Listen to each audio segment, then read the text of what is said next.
I'm sitting here in this sterile hospital waiting room, hands clenched, trying to keep it together.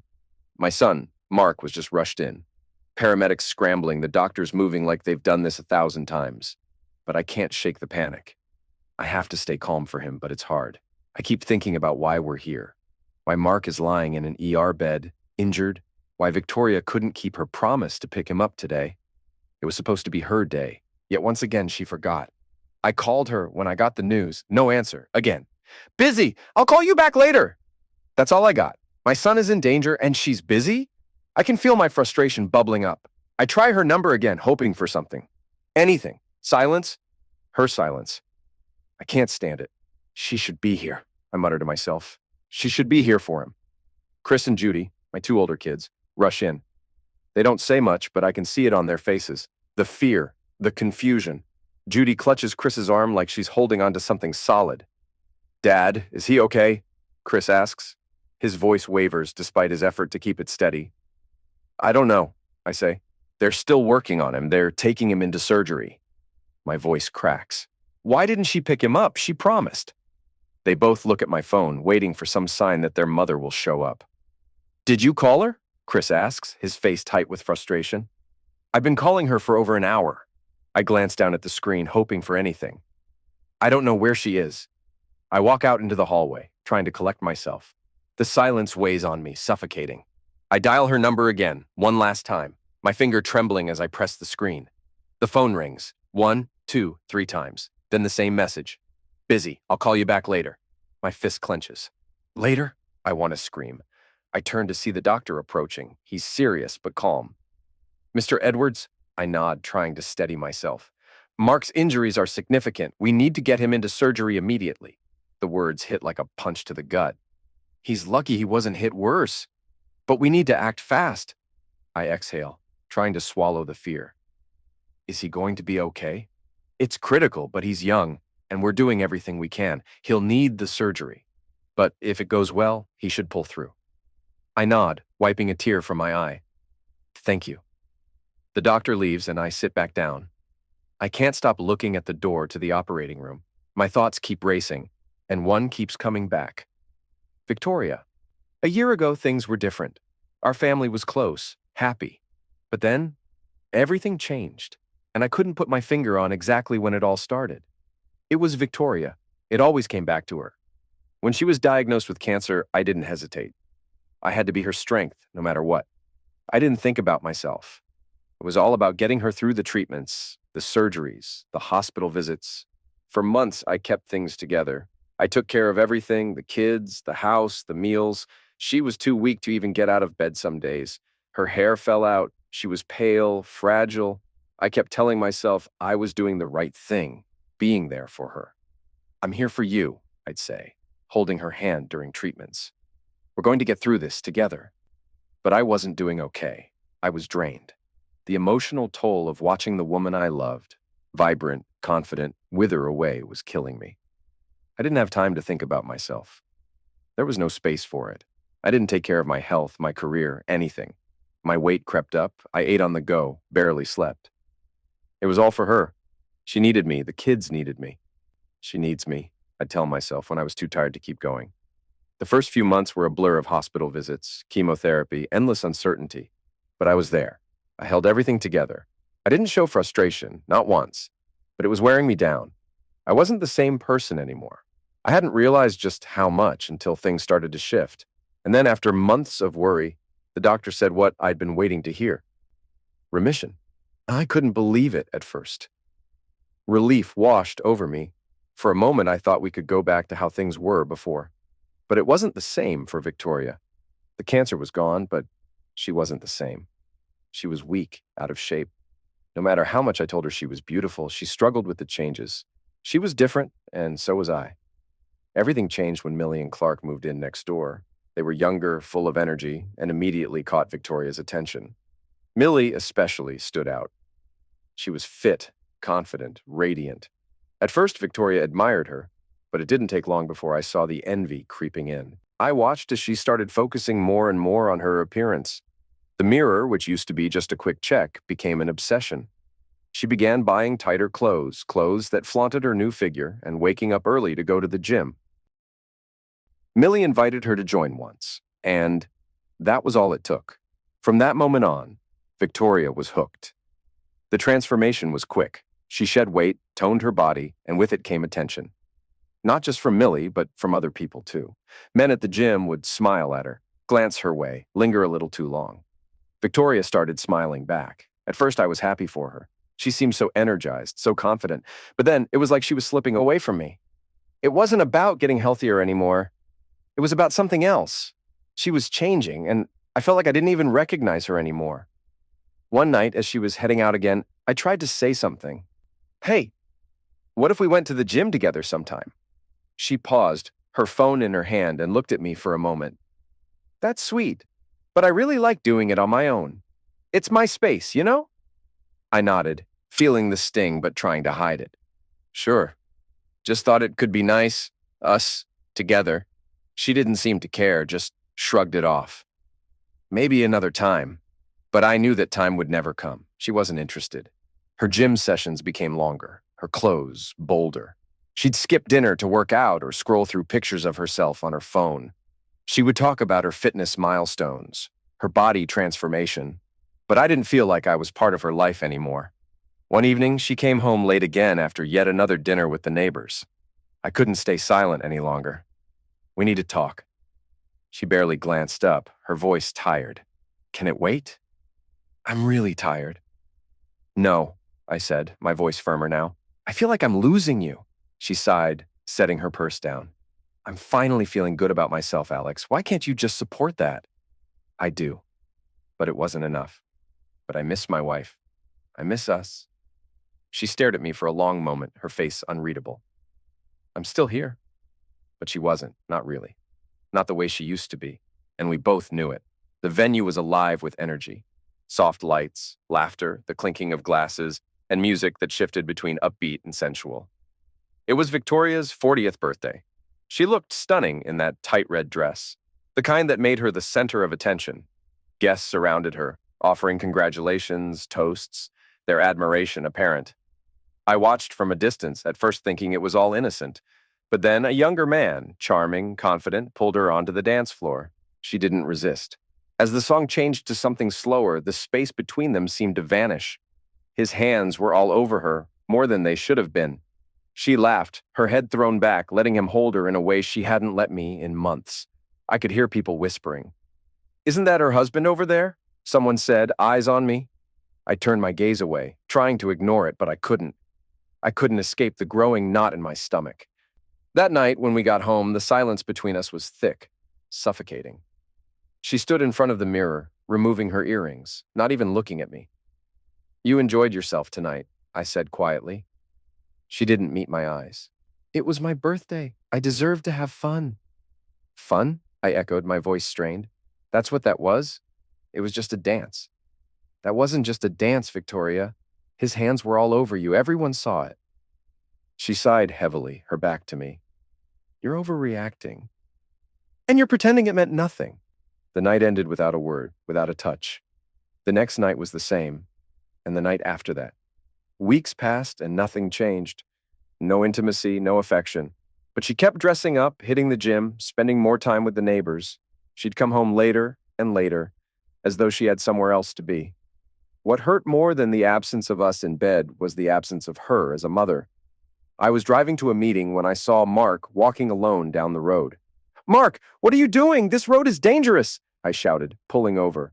He looked up, his voice quiet. I waited, but Mom never came. I was furious. That evening, I stormed into the kitchen where Victoria was scrolling on her phone, completely unbothered. He was walking home, alone, next to a goddamn highway. My voice was loud, sharp. She didn't flinch. I got caught up at work. It won't happen again. But it did. And it wasn't the first time. I was home when the call came, just past 6. A car accident, multiple injuries. A boy walking alone along a dangerous stretch of road. The name was Mark. The age matched. His backpack matched. The school ID confirmed it. I didn't hesitate. I drove to the hospital on autopilot, my mind numb. On the way, I kept calling Victoria, again and again and again, straight to voicemail every single time. I didn't even feel the panic anymore. It had turned into something colder, heavier. I couldn't breathe, couldn't think. All I could do was wait. Hours passed. Each minute felt like a lifetime. Then finally, they opened the door. A doctor walked in, mid-40s, wearing a white coat, his tired eyes telling a story of its own. He sat beside me, the way a man who had just delivered a piece of news he didn't want to share would. The surgery went well. Your son is stable for now. I exhaled, a breath I didn't realize I was holding. Thank you, I whispered. But he didn't leave. He shifted in his seat, cleared his throat. There's one more thing, he said. We need a close relative to provide something essential, preferably a parent.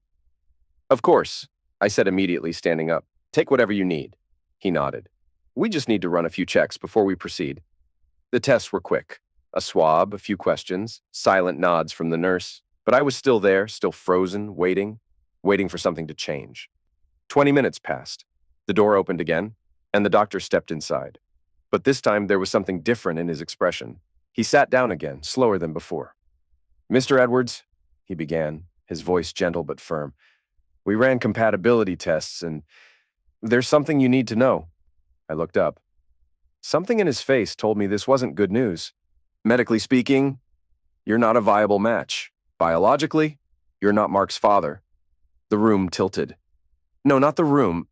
My chest, my breath, my world.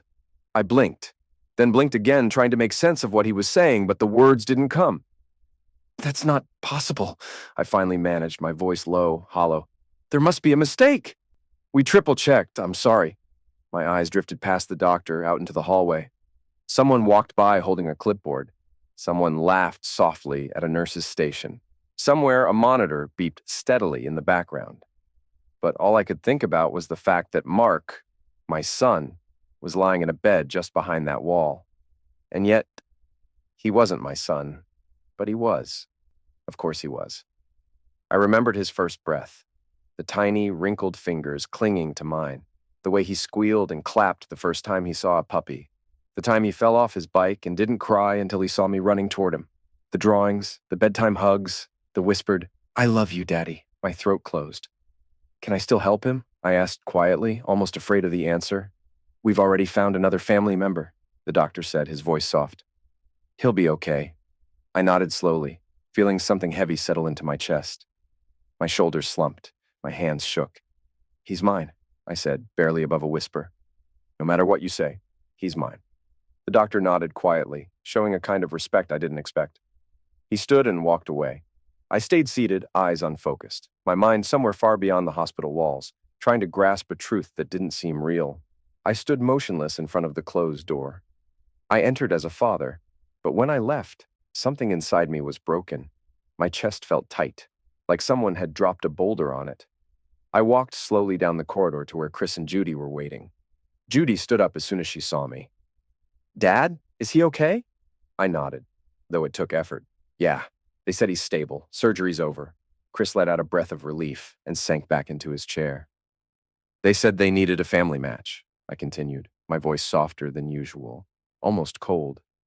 I wasn't compatible. Judy frowned. What do you mean? I sat beside her, rubbing my hands together, trying to steady myself. They ran the tests. Apparently I'm not a match for Mark. There was a long silence. Wait, Chris said, not a match? Like, not close enough? I shook my head. Judy stared at me, struggling to understand. You're not... No, I whispered. Not biologically, not in the way that counts. Judy covered her mouth, her eyes wide. Chris just blinked, his jaw tight. You want me to step in? Chris asked after a moment. I looked at him, exhausted. His question felt distant, but I nodded. If you're up for it. Chris didn't hesitate. Of course. He stood and followed the nurse who had been waiting. Judy didn't move. She was quiet, clutching Mark's phone. Then her voice cracked the silence. Does Mom know? I exhaled slowly, bitterly. No, she hasn't answered any of my calls. Judy looked at Mark's phone, her expression turning sharp. Wait, remember when she forgot Mark at soccer practice? I set up that Find My Thing on his phone. It's still active. I blinked. You can see where she is? If she didn't turn off location sharing. She tapped the phone, and after a moment, her face hardened. She didn't turn it off. She held the phone up. A blinking dot pulsed on the screen. She's not at work. My stomach sank. Where is she? She's at a motel. I leaned in, reading the screen. Motel 8, highway exit 14. The silence between us shifted. It was heavy now, thick with realization. Call the front desk, I said, my voice steady. Judy did as I asked. She spoke quickly, her voice calm, then turned back to me. Rooms under the name D. Mercer. I clenched my jaw. Dylan. I took my phone out, dialing. 1 ring, 2, 3. Then it clicked. Dylan Mercer, came a casual male voice. I didn't answer right away. I just breathed into the silence. Who is this? Dylan asked. Put her on the phone, I said, flat and cold. There was a pause, a shuffle, then a tense voice. I think you've got the wrong... I said put her on. Dylan's tone cracked, the realization hitting him. Look, she's not here, okay? I don't know what you think. Put her on. A muffled whisper, then Victoria's voice, shaky, hesitant. Hello? I didn't raise my voice. I didn't need to. Victoria, Mark was in an accident. He had surgery. Silence, the kind that screamed louder than words. Where are you? More silence. That's what I thought. I ended the call, no words left to say. The fluorescent lights hadn't changed. The chairs were still cold. The hallway just as sterile. But something inside me had shifted. I sat motionless, my hands clasped, my eyes empty, staring at nothing. Then I heard the footsteps. Click, click, click. I turned my head toward the entrance. And there she was, Victoria, breathless, her hair windblown but her makeup still intact, strutted into the waiting area, wearing heels too high and a coat too short. She looked around, spotted me, and hurried over. Alex, she gasped. I came as soon as... I stood slowly, calmly, like the tide rising. Don't, I said. Don't even open your mouth. She froze in place, her eyes scanning my face, her expression shifting to something I couldn't read. I stepped closer, my voice sharp and low, a fire just beneath the surface.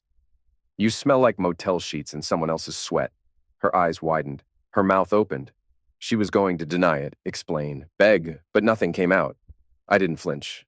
I didn't raise my voice. I just let it sit there. Mark made it through. Surgery's over. He's going to be fine. She exhaled, a whisper of relief escaping her lips, but it was crushed almost immediately. They needed a close relative for a match. She blinked. You mean they needed... Yeah, a parent. I paused, the silence between us sharp as glass. Only I wasn't enough. Her breath caught. She looked around, searching, as if someone would come to save her, like she could run. I know, Victoria, I said, my voice suddenly cold. I know he's not mine. Tears welled up in her eyes. Alex, please, let me explain. Save it, really. It gets better. I leaned in just slightly, because I'm going to test the other two as well. Her knees buckled. For a moment, she swayed. No. Then she collapsed. Her body hit the floor with a soft thud. The nurse screamed. People rushed to help. Someone shouted for assistance, but I didn't move. I just stood there, staring down at her, like she was a stranger, like she had never belonged there at all. The soft beeping of monitors filled the room. Mark lay awake, his eyes fixed on the ceiling, jaw clenched. Silent, still. The door creaked open. Victoria stepped in slowly, cautiously, like the space around him was sacred ground. Her face was pale, makeup smudged, eyes rimmed red from nights without sleep. She held a cup of lukewarm chamomile tea in trembling hands. Hi, sweetheart. Her voice cracked on the first word. I brought you tea. You always like chamomile. Mark turned his head toward her. His eyes were cold. You can go. She froze. Mark, I said go. Please, I know you're angry, but get out. The words were calm even, but they hit harder than a scream. She placed the cup on the bedside table with shaking hands, like laying down something precious. Then she turned and left the room without looking back. Victoria sat outside his room, unmoving. Same chair, same stare. Sometimes with a coffee, sometimes just empty hands clenched tight in her lap. She didn't sleep. She barely ate. Every morning she asked the nurse, "Can I see him today?" And every day the answer was the same. He still doesn't want to see you. Sometimes Mark yelled at himself through the closed door. Tell her to leave. She didn't leave. Until one morning, she did. Rain fell in a soft drizzle. Victoria stood on the porch, soaked, her coat sticking to her skin, mascara smudged from tears and weather. She tried the key. It didn't turn. Again. Harder. Still nothing. She rang the bell. Once. Twice. Finally, the door opened. I stood in the doorway holding a bag of groceries. I didn't say anything at first, just looked at her like she was something far away, like a memory I no longer wanted to carry. You changed the locks? I did. My voice was steady, cold. You don't live here anymore. Alex, the test came back. I cut her off. Chris isn't mine either. She covered her mouth, staggering back a step. Her whole body trembled.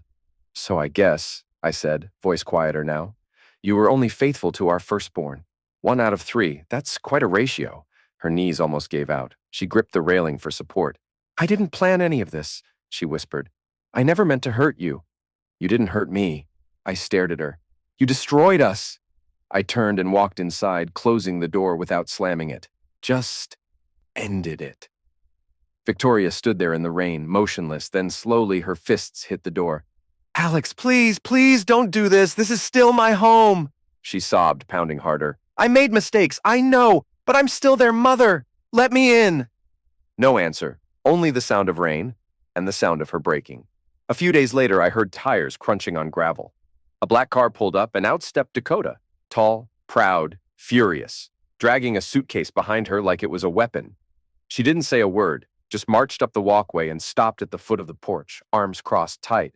We need to talk, she said. I didn't flinch. I don't think we do. She's my daughter, Alex. Yeah, I noticed, she exhaled sharply, nostrils flaring. She made a mistake. No, I replied flatly. She made a lifestyle. You don't get to erase 20 years of marriage over a few slips. People cheat, Alex. It's human. It's messy. But you have children together. You have history. And now we have DNA results, I shot back. Do you want to see them? Dakota stiffened. She's not the only one to blame. You worked too much. You let yourself go. You left her alone emotionally long before she turned to someone else. I stepped off the porch, getting in her face. Say whatever you want about me, but I was here. Every morning, every night, I picked up the pieces she dropped. I kissed bruised knees, packed lunches, remembered school pickups, unlike your daughter. Her voice cracked. She's not well, Alex. You know she had a hard time after her illness. You don't want to see her sick again, do you? I stared at her. If she gets sick again, it won't be an accident. It'll be justice. Her face twisted with rage. She raised her hand, not high, not fast, but enough to signal something. I didn't move. Then suddenly, Mark's voice cut through the tension. Don't. We both turned. Mark was standing near the gate, backpack slung over one shoulder, pale but standing strong. You don't get to hit him. Dakota froze. Mark walked up slowly, stopping beside me.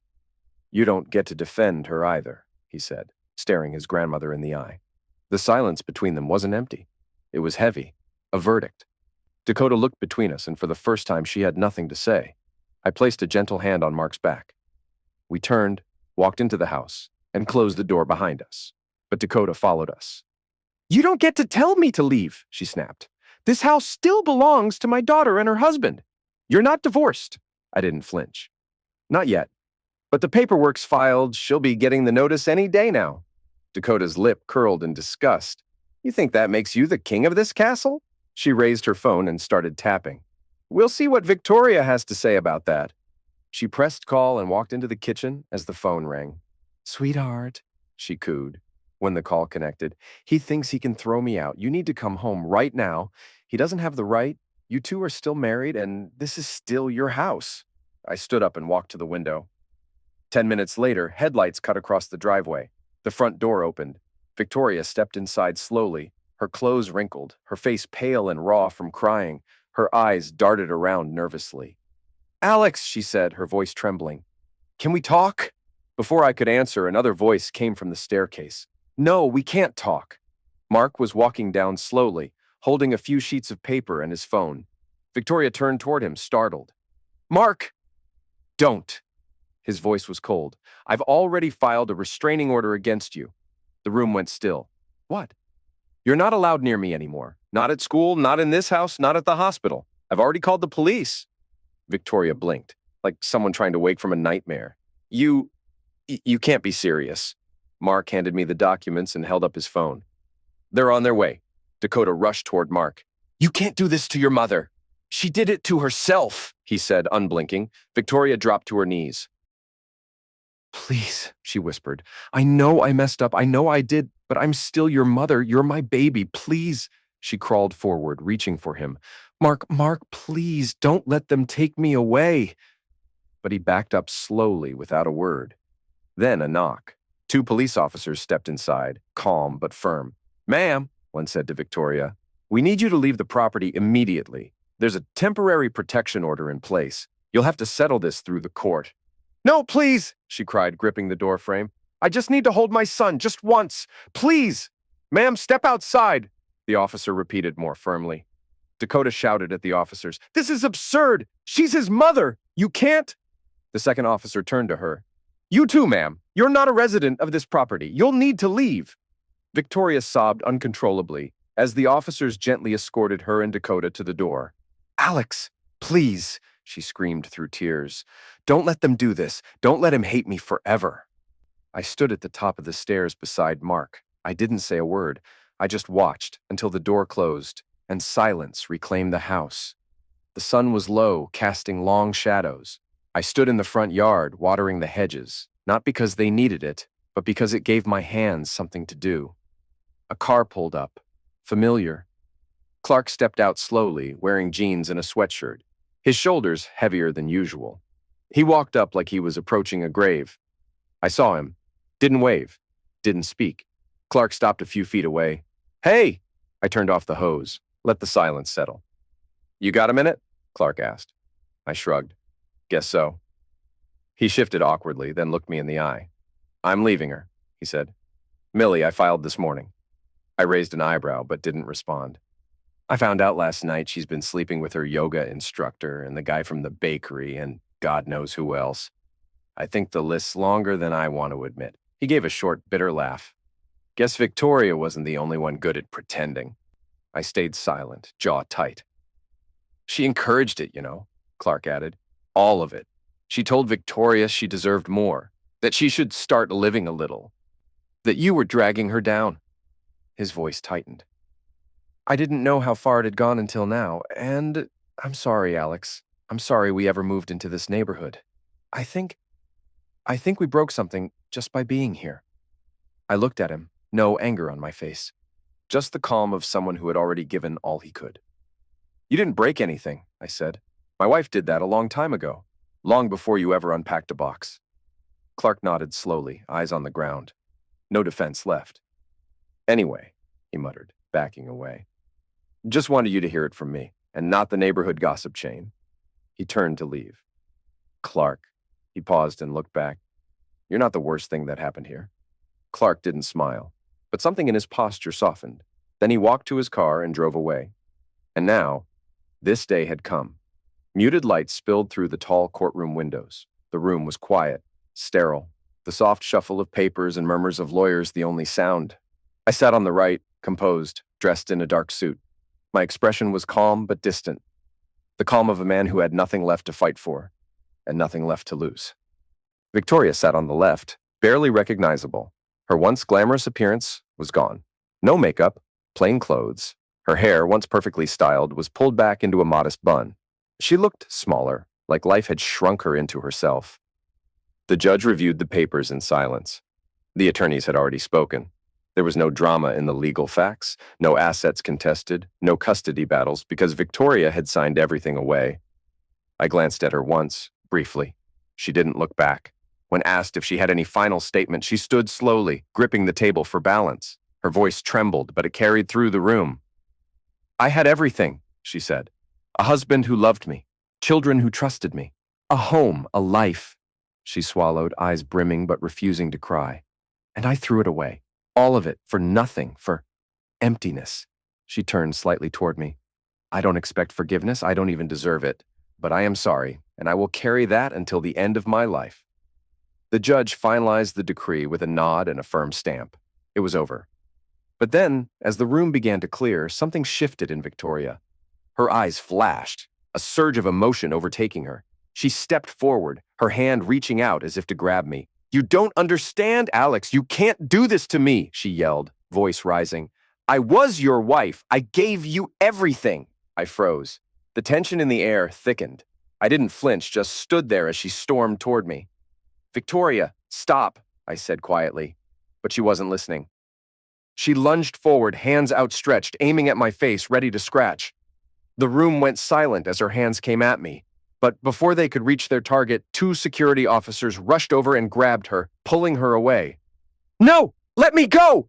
she screamed, struggling in their grip. "You can't do this!" They held her back, and I could hear her shouting as they escorted her out of the courtroom. "You're ruining my life!" The officers restrained her with calm but firm hands, arresting her for disturbing the peace. The scene had erupted in chaos for a moment, but now, the room settled back into its quiet emptiness. I didn't say anything as I watched her taken away, just stood there, feeling the weight of everything finally closing in. It was over. A month has passed. The sky was gray, mist hanging low over the hills. A small car pulled up near the stone wall of an old monastery. Victoria stepped out alone, dressed in black. No luggage, no bags, just herself. A nun opened the wooden gate and gave her a soft, understanding nod. I didn't look back at my past. I wasn't going to waste another second on what was gone. I left the courthouse, got in my car, and drove to my date. It was my time now, finally.